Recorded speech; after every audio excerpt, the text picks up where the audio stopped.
Let's see how to turn on dark mode in Microsoft Word. First off, we want to open Microsoft Word. And as you can see right here, we have our document ready.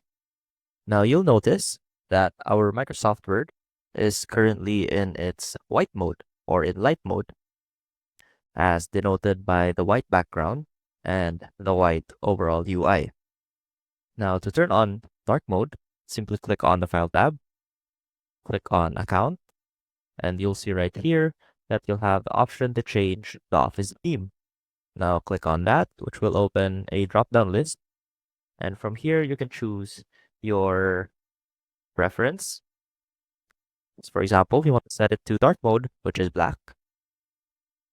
And as you can see, that will automatically change the layout or the UI of your Microsoft Word.